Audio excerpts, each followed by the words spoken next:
Lebanon, torn by Nasser-incited rebellion, called for aid, and United States Marines landed near Beirut. The landings were only a few hours by air from Soviet frontiers. A possible Red attack was the calculated risk of this bold response to Lebanon's call for help.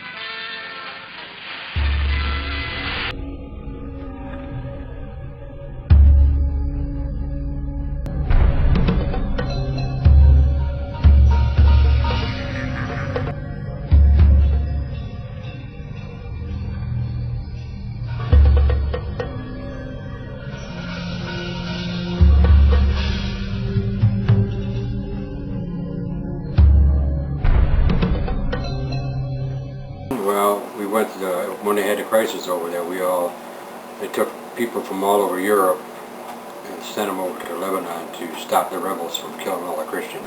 In Lebanon, we had no schedule. Basically, we didn't even have anything to eat. We had sea ration from the Second World War. That's what they give us to eat. Right, there was a big aircraft carrier sitting there when they unloaded all their stuff and put it on a dock where we all went over there and helped ourselves to their food.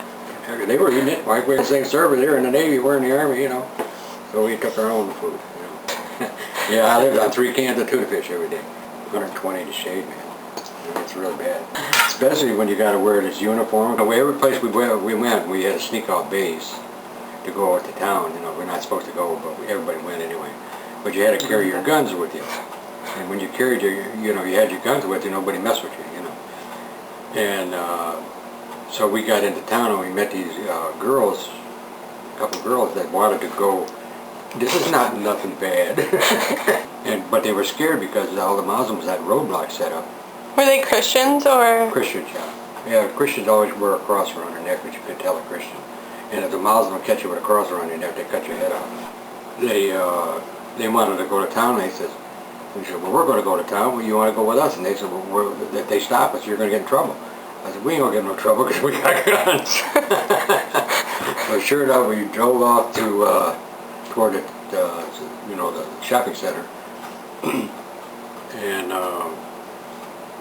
they had a roadblock set up. The Muslims did, So they come over looking at everybody, see who's in the car. And my friend had a VAR, and I had M1, and the other guy had a M1 too. We all stuck our guns out the window. And they said, oh, comrade. So they let us go.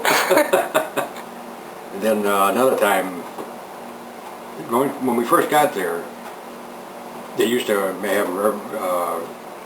if we'd have to assemble in a big area, all the troops had to assemble in the big area.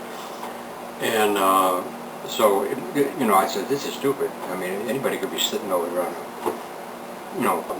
half a mile away and shoot at, and you couldn't miss, you're going to hit somebody. There's 10,000 people standing out there, But sure enough, they start sniping at us. The guy I know, he was in drove the mail car and a Jeep, and he got shot right in the head, So I said, man, that could have been me. And then about a couple months later, I was on guard duty out on the port.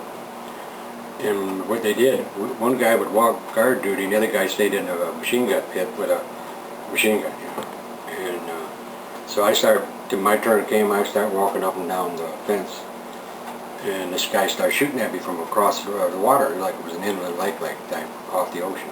And he starts sniping at me, and I'm running. I said, open up on him, I'm telling this guy, And this guy didn't know how to shoot the machine gun. I said, where have you been? I mean, all you had to do was lock and load, and pull the trigger. He didn't know how to do it. So I said, oh, why don't you tell me that before I get out there, walk around? You go walk around, and I'll shoot him. He didn't come that close. He was shooting around my feet because they were so far away that the shells would drop as the distance, So that was pretty funny too.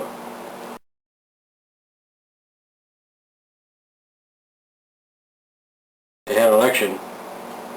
In their election, a Muslim guy got elected for president of Lebanon. So what happened, he kicked us out.